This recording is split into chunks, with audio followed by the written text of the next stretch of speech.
Temos aqui uma explicação de como funciona os manômetros de baixa pressão, que é esse aqui, você está vendo, mais focalizado, e o manômetro de alta pressão. Esses dois manômetros aqui estão fazendo parte desse conjunto manifold, que é um conjunto utilizado para se processar a carga de gás, o acompanhamento do vácuo e o acompanhamento das pressões na baixa e das pressões na alta. Aqui você tem os dois registros, registro que fecha a comunicação entre o gás, já que o gás sempre você vai colocar nessa entrada aqui. Esse registro aqui, ele fecha daqui para cá, ele não fecha nesse sentido aqui. O manômetro você não tem como fechar essa comunicação aqui. Você só consegue fechar essa comunicação daqui para essa entrada aqui. Assim também, o manômetro, o registro de alta, não tem como você fechar essa comunicação entre a mangueira vermelha para acompanhar as pressões de alta. Você só consegue fechar daqui para cá. Então, o que nós temos que ter conhecimento? O conjunto manifold, ele é responsável para você fazer acompanhamento e saber o que está acontecendo dentro do sistema de refrigeração. Esse manômetro aqui, você pode perceber que ele tem uma escala verde, é uma escala negativa, para acompanhar a pressão negativa. A pressão negativa. E você tem aqui na escala preta aqui, ó, começando aqui, ó, de 0 na cor preta aqui, você tem uma pressão máxima na baixa que pode chegar até 250 PSI. Então você tem duas escalas aqui de pressão. Você tem a escala em vermelho, que é a escala em quilograma-força por centímetro quadrado. E você tem a escala em preto, na cor preta, que é medida em PSI. Quilograma-força e PSI são grandezas de pressão. Então, para você entender isso, é necessário você recorrer à tabela para você poder fazer a conversão de PSI para quilograma-força e vice-versa. Aqui podemos ver aqui, ó, que esse manômetro aqui ainda tem aqui estampado nele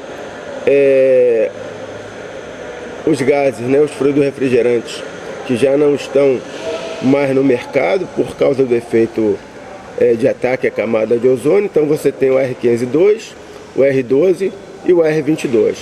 O R22 ainda se faz presente, ainda tem um período muito grande ainda para ele poder estar sendo comercializado no mercado de refrigeração.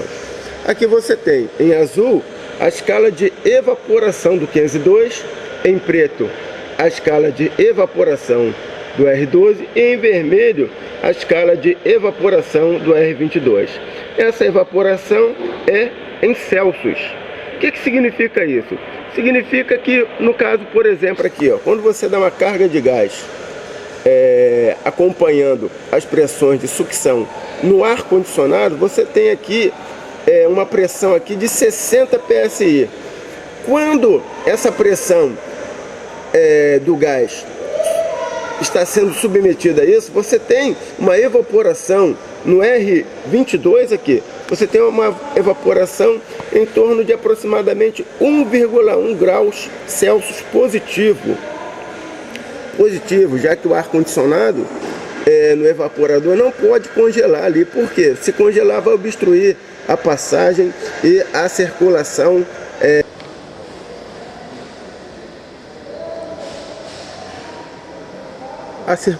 do ar pelo evaporador ficará comprometida se essa pressão aqui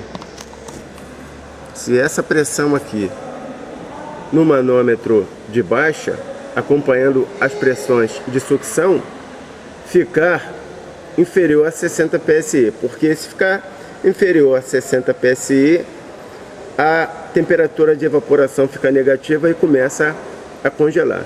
Então, o ideal é que a pressão de sucção com o motor compressor em funcionamento, com o sistema funcionando, fique em torno de 60 a 65 PSI. Quanto maior a pressão, maior será a temperatura de evaporação no evaporador. Então, para você ter uma ideia, se a gente colocar em torno aqui, por exemplo, de 70 PSI, esse fluido refrigerante R22 vai evaporar aproximadamente em torno de 5 graus positivo.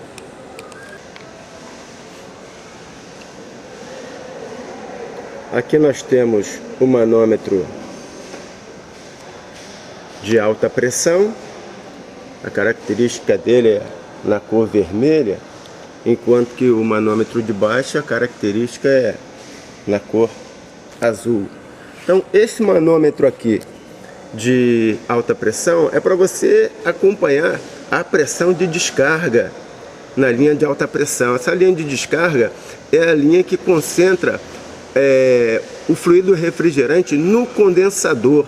O condensador ele tem a função de transformar, de transformar esse fluido refrigerante do estado gasoso para o estado líquido. Então, assim como o evaporador trabalha com pressão baixa, pressão de evaporação, o condensador trabalha com pressão alta e ele também tem um limite. Você não pode colocar, por exemplo, qualquer pressão ali no condensador e nem qualquer temperatura. A temperatura ideal para que o gás possa estar sendo transformado para líquido é em torno de 54 graus. Então nós vamos aqui, fixar aqui, no caso do R22 aqui, olha só, nós estamos na escala vermelha aqui, R22. Então nós estamos na escala aqui, essa escala também em Celsius. Aqui então, aproximadamente, 40, aproximadamente está quase chegando a 50 graus. Bom, quando essa temperatura está em torno de 50 graus, você tem uma pressão de descarga ali, um pouco superior a 250 PSI. Logicamente que quanto maior for a pressão, maior vai ser a temperatura de descarga ali também no condensador. Se a temperatura ultrapassar os 60 graus Celsius, nós corremos um sério risco de esse fluido refrigerante não transformar do estado gasoso para líquido. Se ele não transformar do estado gasoso para líquido, como que ele vai evaporar no evaporador se está totalmente gasoso?